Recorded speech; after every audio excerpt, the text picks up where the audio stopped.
মেটাতে আপনি টাকা খরচ করছেন কিন্তু আপনার সেল আসছে না। হয়তো আপনার বাজেটের সমস্যা নেই, আপনার সমস্যা হচ্ছে আপনার স্ট্র্যাটেজিতে। যারা মেটা অ্যাড রান করেন বা ডিজিটাল মার্কেটিংয়ে আছেন তারা অবশ্যই কিছু ট্রিক্স ফলো করতে হবে বা স্ট্র্যাটেজি ফলো করতে হবে, নাহলে আপনার অ্যাড ভালোভাবে পারফর্ম করবে না। আজ আমি কিছু স্ট্র্যাটেজি নিয়ে আপনাদের সাথে ডিসকাস করব। প্রথম স্ট্র্যাটেজি হচ্ছে বা প্রথম ভুল আপনারা যেটা করেন সেটা হচ্ছে ভুল অডিয়েন্স সিলেকশন।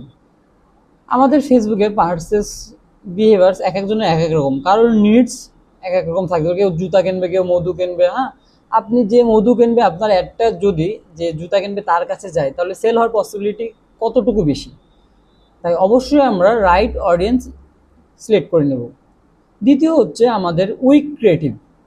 আমাদের অ্যাডটা দেখবে কিসের মাধ্যমে দেখাতে হবে? অবশ্যই কন্টেন্ট, সেটা হতে পারে স্ট্যাটিক, হতে পারে ডাইনামিক। আমরা যদি প্রপার মেসেজটা আমাদের কন্টেন্টের ভিতরে না দিতে পারি তাহলে আমরা কীভাবে আমাদের কাস্টমারের প্রবলেম সর্ট আউট করব? ঠিক আছে, আমরা যদি স্ট্যাটিক পোস্ট হয় তাহলে আমাদের প্রপার অফার, প্রপার সিটি আমরা আমাদের পোস্টের ভিতরে ডিজাইন করে দিব, না হলে কাস্টমার স্ক্রল করে চলে যাবে। কাস্টমারকে থামাইতে হবে, যেটা বলে স্টপ স্ক্রলিং পোস্ট। আর একটা হচ্ছে ভুল অবজেক্টিভ সিলেক্ট করা।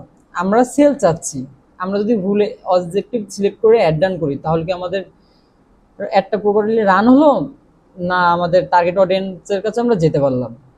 আরেকটা হচ্ছে আমাদের ভুল অফার। আমরা যদি কাস্টমারকে শুধু বলে আমাদের প্রোডাক্ট কিনেন, প্রোডাক্ট কিনেন, তারা কি কিনবে? কিনবে না। আমাদের একটা সিটিয়ে রাখতে হবে। লাইক যেমন আমি যদি বলি আমি ডিসকাউন্ট দিতে পারি, ফ্রি ডেলিভারি দিতে পারি, এইভাবে কাস্টমারের অ্যাটেনশন গ্রাব করতে পারি। আর সব থেকে মোস্ট ইম্পর্টেন্ট পার্ট হচ্ছে যে ট্র্যাকিং। আমরা ট্র্যাকিংটা করব কিভাবে? আমরা যেই অ্যাড দিই বা ক্রিয়েটিভ আমরা দিই সেগুলোকে আমাদের স্কেল আপ করার প্রয়োজন হতে পারে। আমরা 3-4টে ক্রিয়েটিভ দিতে পারি। আমরা এখন কি করে বুঝবো যে কোন ক্রিয়েটিভটা ভালো পারফর্ম করছে? তার জন্য অবশ্যই আমাকে 3-4টে ক্রিয়েটিভ দিয়ে বুঝতে হবে যে আমাদের এই ক্রিয়েটিভটা ভালো পারফর্ম করছে, তার জন্য আমি এটা স্কেল আপ করলাম, বাজেট বাড়ালাম, ডুপ্লিকেট করলাম। তো দিন শেষে আমাদের মাথায় রাখতে হবে মেটার পিছনে আমরা যতই টাকা ঢেলি না কেন, যতই খরচ করি না কেন, আমাদের যদি স্ট্র্যাটেজি ঠিক না থাকে তাহলে আমাদের একটা ভালো পারফর্ম করবে না, আমাদের সেলসও আসবে না।